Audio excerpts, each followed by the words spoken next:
ఎవరైనా పామును చూస్తే భయపడతాం, వామ్మో పాము అంటూ పరుగులు తీస్తాం.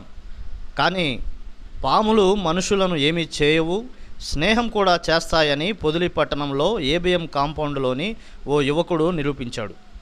చెట్లు ఎక్కువగా ఉండడంతో క్రైస్తవ సమాధుల తోట నవామిట్ట రోడ్లో తరచుగా పాములు అటు ఇటు సంచరిస్తూ ఉంటాయి. రోజులాగే ఒక పాము ఏబిఎం కాంపౌండ్లో ఓ ఇంట్లోకి వచ్చింది. దీంతో ఆ పామును గమనించిన క్రిస్టాఫర్ అనే యువకుడు భయపడకుండా దాన్ని పట్టుకొని కాసేపు ఆటలాడించాడు.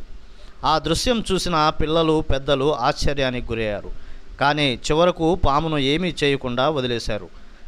కానీ ఈ వీడియో చూసి అందరూ ఇలాగే చేయకూడదని GK9 న్యూస్ ఛానల్ ద్వారా విజ్ఞప్తి చేస్తున్నాం.